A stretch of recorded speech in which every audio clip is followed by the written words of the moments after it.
Then, without further ado, I would like to invite the Prime Minister to start today's debate.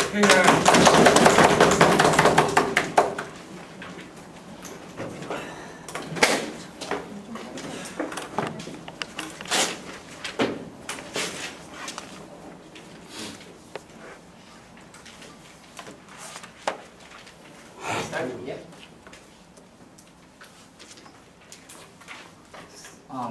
Ladies and gentlemen, starting from the 21st century, we saw AIDS being one of the major diseases that the humanity has tackled upon.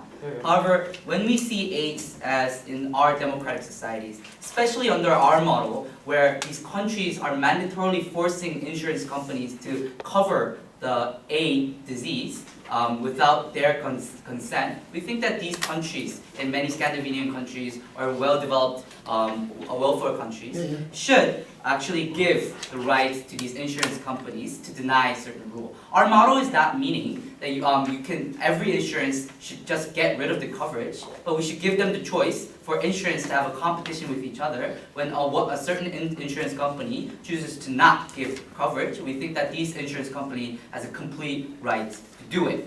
So, under our model, we have three premises, ladies and gentlemen. My first premise is that AIDS are caused by sexual minorities, such as LGBTs. And second of all, we think that AIDS can be prevented through lifestyles, such as condoms.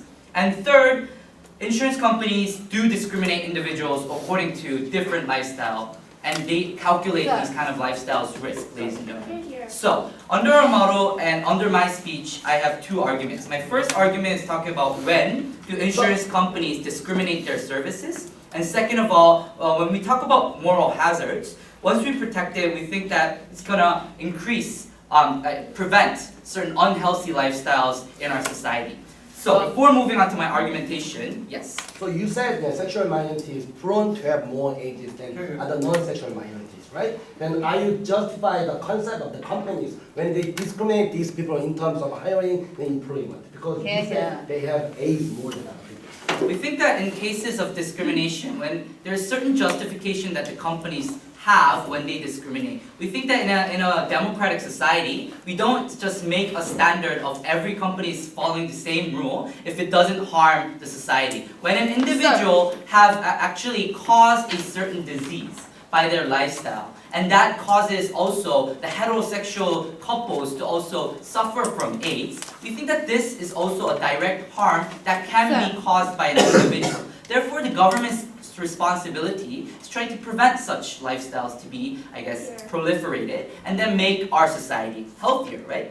So, my first argument is we'll talk about when do insurance companies discriminate their services. When we talk about lifestyle, ladies and gentlemen, insurance calculate the risk of each lifestyle. That's why you go to the insurance company, give you the records of your previous accidents or previous medical history. Also, you have to go there and actually check your body in order whether or not your lung is healthy, and actually you can get that sort of coverages. In the cases of heavy smokers in certain insurance companies, they have rights to deny certain insurance coverages in cases of lung cancer, ladies and gentlemen. In the cases of heavy alcoholics, we also give them certain the rights for insurance companies to deny certain coverages. However, in the status quo, we also see insurance company taking that risk as well. We think that the reason why is that it's about competition. But when we see insurance companies calculate the cost itself being more loss than benefits, we think that the insurance company have the complete right to don't take that risk, ladies and gentlemen. If there's more loss, why would the insurance company actually have to pay so much money that can actually threaten their own company's existence, ladies and gentlemen? Therefore, we think that even in extreme sports, when there's certain people who do extreme sports and there are records out of it, insurance companies do deny that certain particular person to not get certain coverages. We think that in this case, insurance companies who wants to give good products also have to take the risk because it's about accessibility. If AIDS coverage costs too much money, ladies and gentlemen, we think that it will also increase the overall price to the other general consumers in that insurance companies. So basically, insurance companies have this risk also to raise their insurance coverage price because of this high risk, and actually when AIDS come up, people with AIDS come to and get these coverage. If insurance companies have too much loss, they can't simply afford it. Sir. However, there are big insurance companies that do give coverage to these AIDS people. We think that in these cases, these AIDS people who have a high possibility to get AIDS or currently having AIDS can pay the high price of it and still get the right benefit out of it. Closing. Right, so basically, do you think being gay is not, we think, okay, being gay is not exactly a lifestyle, it's identity, but furthermore, not using condom is not just as prone to heterosexual couples, just as well as homosexual couples. We think that heterosexuals, when they have sex with each other, even though they don't have condoms, don't cause AIDS. We think that the major cause of AIDS in the current society is because of homosexuals having intercourse, ladies and gentlemen. We think that this is the reason why, if we let people having unhealthy lifestyles in the current society, and that causes more and more AIDS to proliferate, we think that it's just like letting a certain disease cause the whole society to spread like an epidemic, ladies and gentlemen. We think that we're not discriminating gays' rights or homosexuals, but what we're saying, if their lifestyle is currently threatening our society, why can't the government say you should have a less, benefit out of it and send a strong message that you shouldn't be having an unhealthy lifestyle? No. So my last argument will talk about moral hazards. Yes, in every insurance companies, they also calculate the cost of moral hazards, ladies and gentlemen. However, it's not like every insurance just deny every right just because it causes moral hazards. But when we calculate also the moral hazards, ladies and gentlemen, if the lifestyle actually has a direct cause out of it, that's one of the cases that I told you in extreme sports when you deny it. But in this case also, when a homosexual intercourse directly causes AIDS, there's a very high possibility, unlike other lifestyles that causes moral hazards, to get AIDS. So in the certain cases of these insurance companies, when they give coverage, then it makes a moral hazard for these homosexuals to have more sex without condoms, to have more sex without any caution because they are assured that they have these coverages. Then, once again, these insurance companies have a dilemma to cost their own company's existence over these kind of benefits when they are mandatorily doing it. That's the reason why you're not seeing many insurance companies who are small, who are growing up to actually grow up in these welfare countries. We think that in these cases, these unhealthy lifestyle only proliferate when there's a mandatory system that forces insurance companies to give coverage. So in conclusion, what have I told you today in my speech, ladies and gentlemen? We told you that lifestyle can be calculated as risks according to insurance companies, and they discriminate their services accordingly. Second of all, we told you why moral hazards also can be calculated in many cases, and then we also then see the high risk, and therefore, for these reasons, we're proud to propose. Thank you very much. 7 minutes 34 seconds.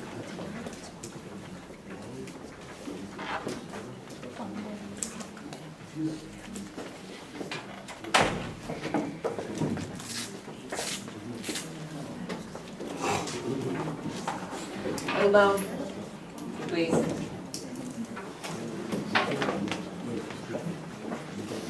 All right, I thank the Prime Minister for his speech, and now I would like to invite the Leader of the Opposition.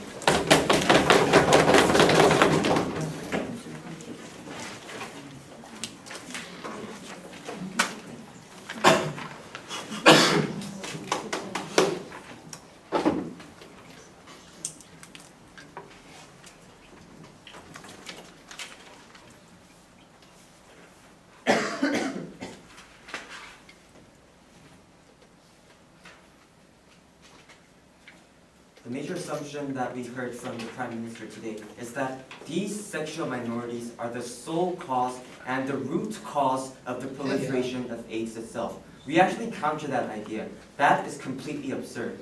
The AIDS is actually caused by many, many factors, including like absence of contraceptive measures. And like you can't simply say that, simplify things just by saying it is from a sole cause and these people should be solved. And since the corporate responsibility lies within like maximizing their profits, you should sacrifice these people.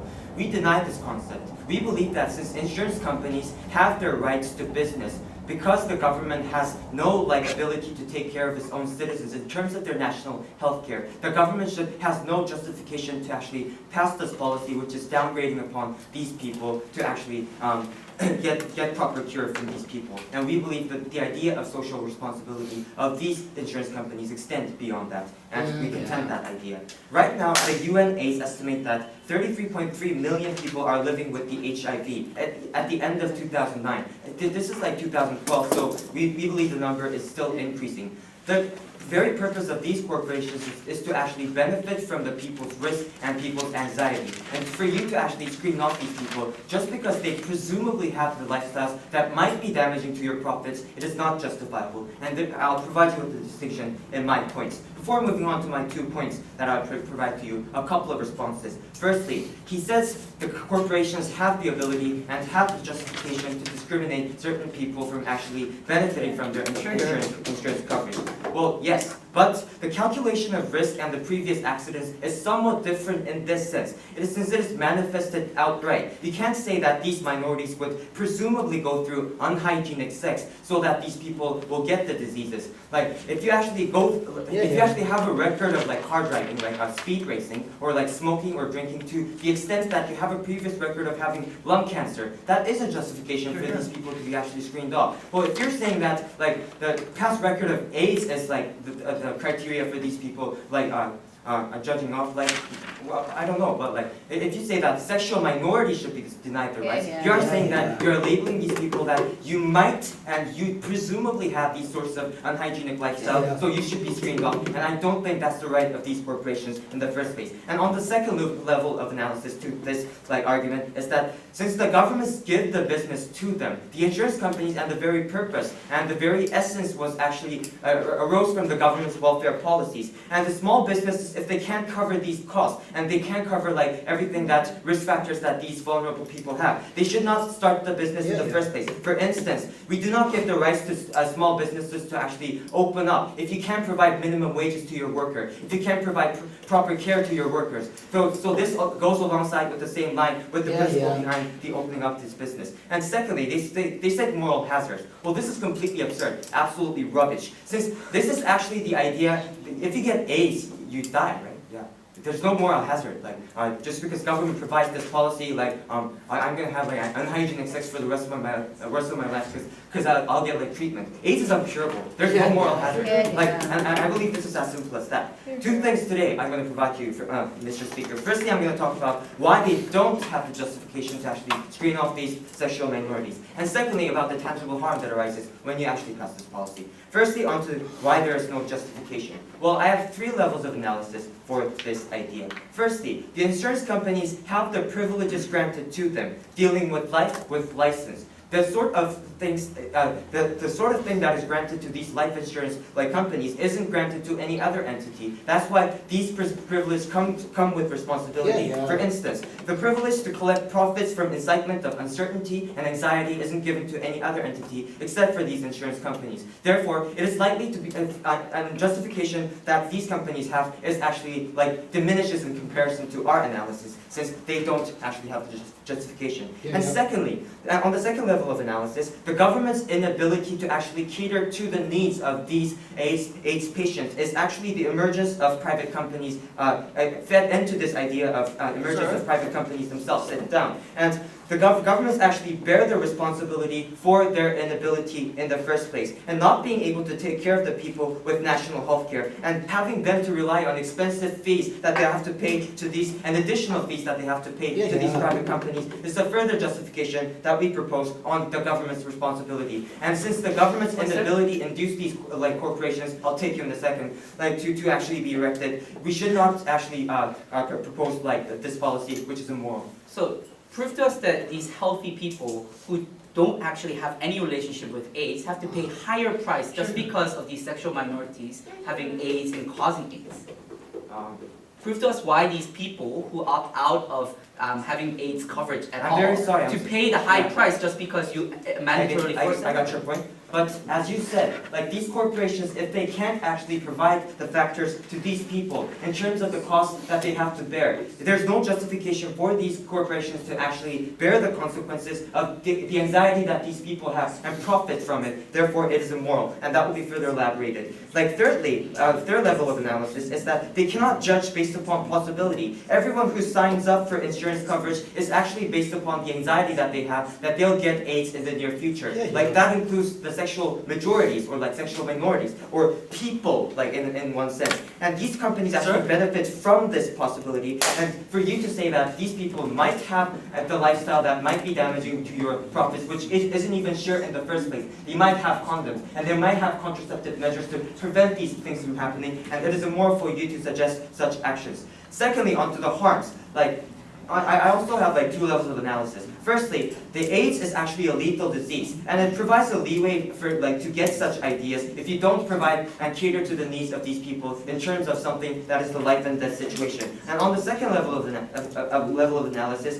the AIDS med has no cure, and it is extremely expensive. And the possibility is that you might have to prolong taking the medicine for the rest of your life, and the family would also suffer from the cost if you deny these people from taking this policy. And since these people might have a hygienic sexual life for themselves, there's further no justification for you to say that. And on the third level, there's lack of people who can actually cure these things. And the idea between the insurance companies being erected is because the social cost is much high, and the government has actually given them the justification to profit over these mechanisms. Therefore, the social costs are likely to be covered by these people, and they bear the responsibility to do so in the first place. Mr. Speaker, we do not believe that you can presumably judge people based upon the lifestyle that they might have, and we believe in life over the profits of corporations.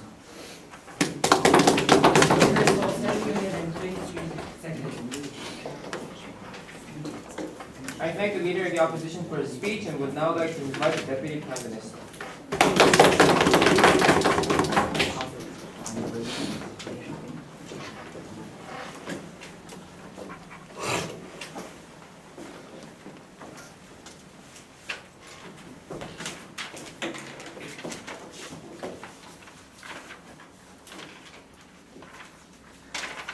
Here.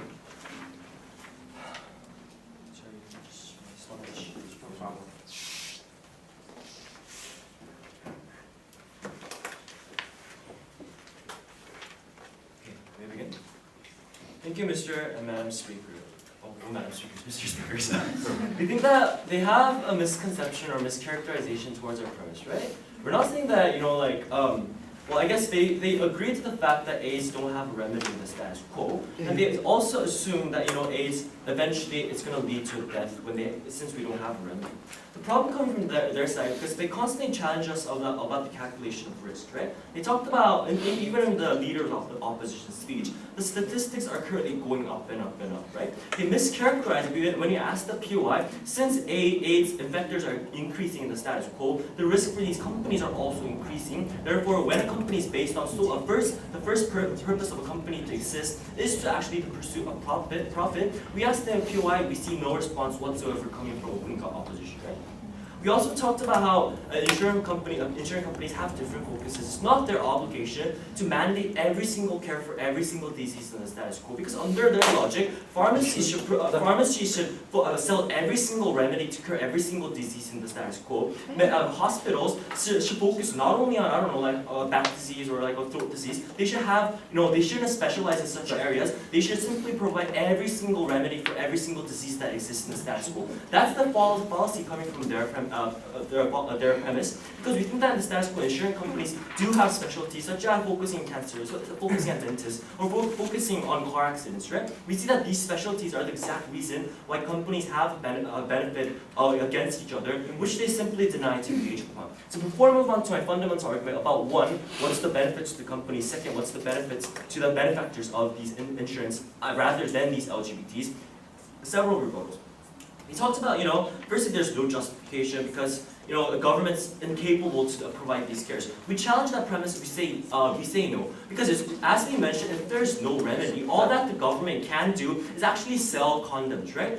It's not these people their third justification about anxiety was also about, they're worried about someday in the future they're gonna get AIDS. Therefore, it's like saying that a smoker is worried about getting lung cancer, so he's constantly buying insurance rather than quitting smoking, right? There's a way of preventing AIDS, such as we provided using condoms and these kind of things in our premise. They simply deny the fact because these people are worried they might get AIDS one day. They're actually using insurance as a backup plan. We say this is wrong. If you're worried about getting AIDS, if you're actually worried about getting AIDS in the far future, actually use condoms that the government is actively promoting.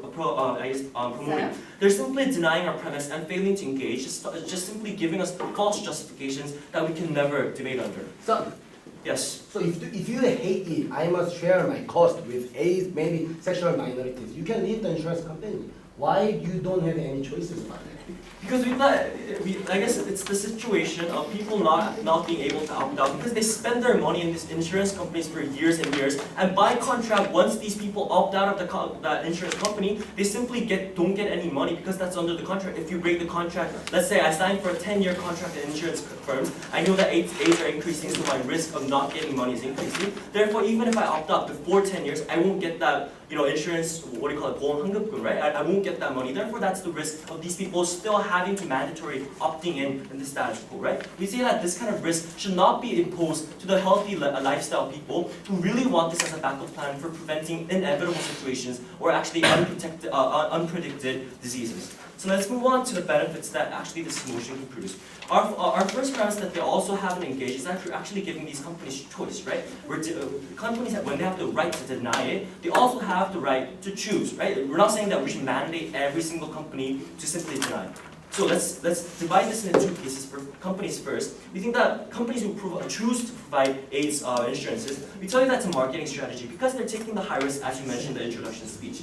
They have a higher risk, but also they have a higher profit. They have a higher chance to dominate the market. We tell you that in the cases of Microsoft, as a parallel example, they took the high risk of developing office softwares. This kind of risk is that they took, and even if they failed, probably we wouldn't see domination of Microsoft in previous decades. We see that this high risk for insurance companies applies the same logic, and they choose to take higher risk because they know that there's going to be certain groups, such as in this case AIDS infectors, wanting to have insurance, wanting to pay a lot of money to even get remedies or actual care for their own diseases. We tell you that this is actually helping them to dominate the market if they choose to take the high risk.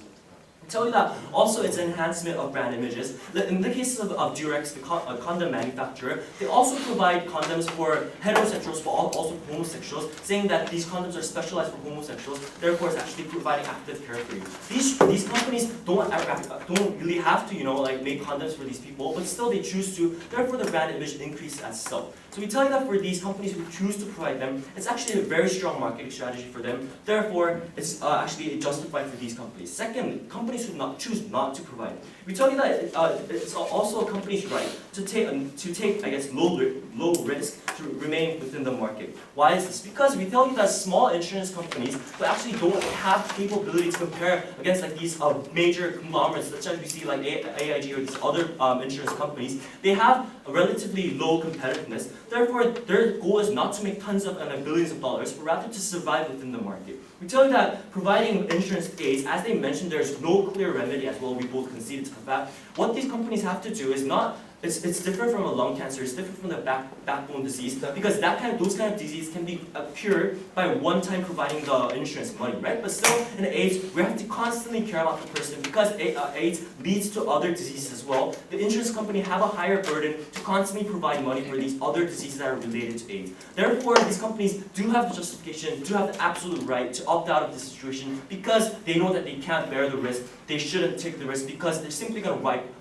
they're going to get wiped out of the market. Then why is this right for these both cases? I tell you that in a democratic society, it ensures the freedom of companies in terms of production, right? Unless it causes no harms. Because I told you it doesn't cause any harms, it's not a role of these medical companies to absolutely treat every single commodity, every single disease that exists in the status quo under the same logic of hospitals, under the same logic of pharmacies. Right? We tell you that this is not causing harm because still we're going to have a check and balance of strong companies and small companies choosing to provide or choosing not to provide. Therefore, still we're going to see AIDS people getting benefits out of this. We're also going to see small companies surviving under our model. We also tell you that people who have healthy lifestyles will benefit because the insurance money that they have to pay is going to be decreased, which we asked on a POI. We tell you that it's the government responsibility to actively maximize care for those responsible citizens. Therefore, these responsible citizens who choose to have a healthy lifestyle will get more benefits in a more direct way. So, Mr. Speaker, we're not saying that LGBT should be banned in our society. We're just saying that let's give these companies a choice to rather deny or not deny, because it's benefiting their companies as well. Even the companies who choose not to, it's also benefiting the AIDS sector. It's also benefiting the society, especially the healthy citizens. Therefore, open government takes this.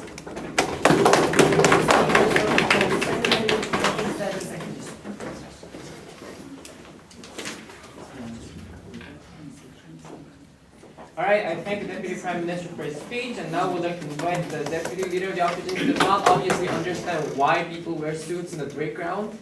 We're not going to wear a suit on the for a debate. Well, yes, I invite the next speaker.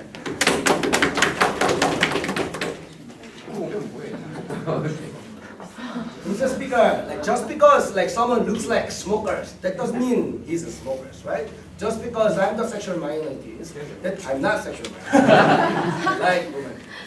That doesn't mean they will have unhealthy, unhygienic sex. No, that doesn't mean they will have a sex. They will have any age, right? I think this is the big problem of the opening government. Opening government just simply put sexual minorities, unhealthy sex, and then they will have ages, right? I think this is a big, dangerous idea society never, ever bear at the first place. So let's look at the example coming from opening government, right? They said, you know, if you have like history of hurt your, you know, leg, and if you have a dangerous exposure, then we will deny. Yes, because there's a history. But you know, like sexual minority doesn't mean I have a history of engaged with unhealthy sex. I think that's the big difference here. You need to answer from the closing government, right? With that, I have 3 questions in today's debate. First, justification. Second, right to choice. Third, why your policy contradicting government stand.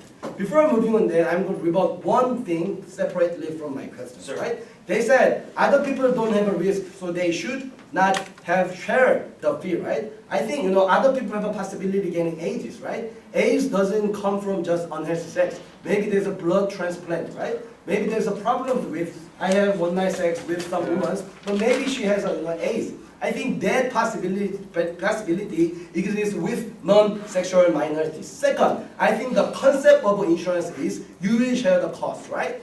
You can't pay the all cost when you get AIDS, when you get other disease. That is why I have a possibility, we will share the cost. This is a concept of insurance. If you want to deny that, you shouldn't have any insurance, right?